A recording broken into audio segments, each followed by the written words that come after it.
For this cake, I used a cake from the 1972 Wilton yearbook to mimic. So the one that I was looking at was a heart shaped, and this one is round. But I'm going to do the same type of borders, and then I'm just going to freeform it a little bit because with these piped buttercream cakes, you can pretty much do exactly what you want, and they'll all look good at the end because they're just a little over the top to begin with.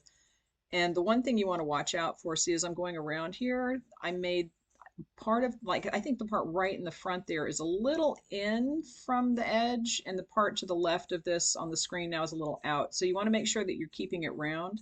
And then I went down to the bottom. I decided to go in and add a border. I'm doing this in real time. A lot of the times when you see buttercream piping on YouTube, it's sped up. So I'm doing this in real time. I did not speed this up. This is the actual time that it took. And I am editing some things out because I didn't have a plan for this other than looking at this book. And I did sort of stop and think, well, maybe I should add something here. So I've edited that kind of stuff out, but this is actually real time. This is how long it really takes if you know what you're doing. If you're a beginner, it's going to take longer. Just go slow, practice beforehand. And as long as you are comfortable with the pressure and the rhythm of piping it, you're not going to have a problem, but take your time. It's better to go slow and get it right than it is to try to go as fast as they do on YouTube because they're very experienced, a lot of these people, and they also are speeding it up for editing, and it's not realistic. Okay, so for the second border on this, I'm going in with a, let me see which tip this is.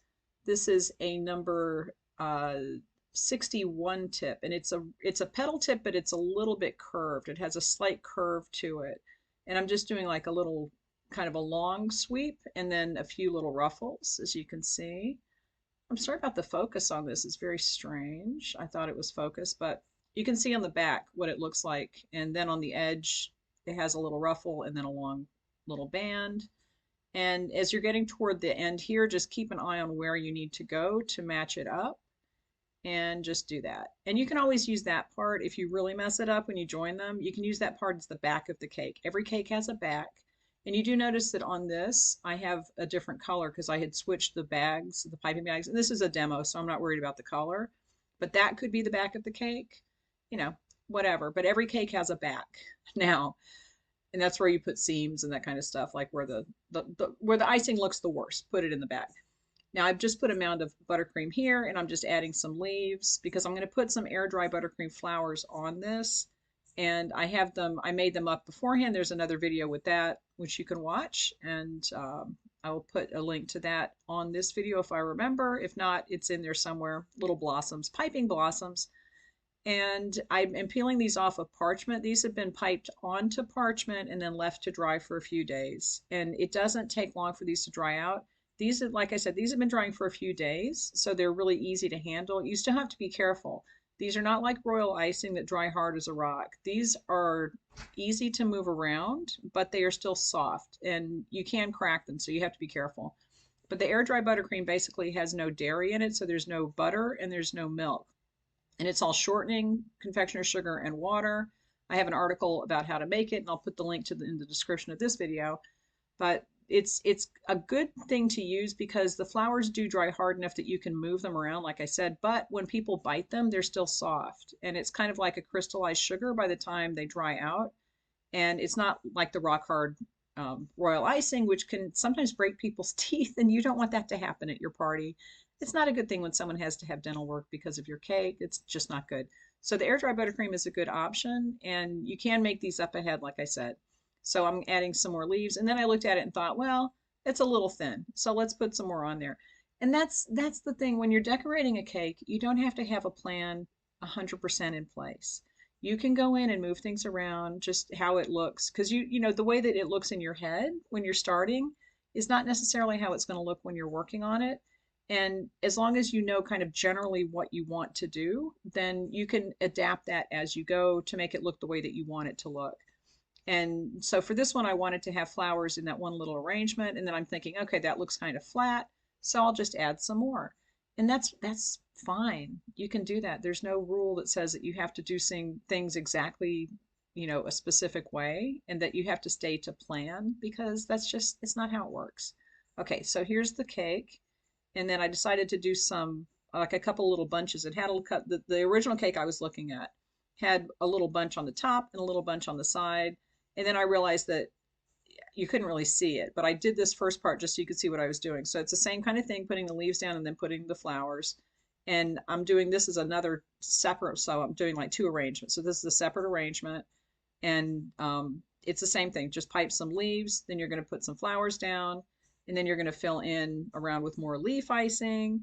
It's not difficult. Okay, and this is what I'm talking about. If you have a big place on the cake where you made a mistake and there's a big blob of icing or a seam that doesn't look good, just cover it up. Just pipe something over it, put a flower on it. No one is going to know. And honestly, if somebody criticizes your cake, then they need to go get a hobby because that's silly. Just, it's going to look good no matter what you do. And even if you think it's not perfect, no one else is going to notice. You're the one that's going to notice every mistake that you made, and it doesn't matter. Okay, so then I was looking at this thinking, well, the sides are a little plain. And on the original cake, there was no piping on the sides. It was just the top and the bottom.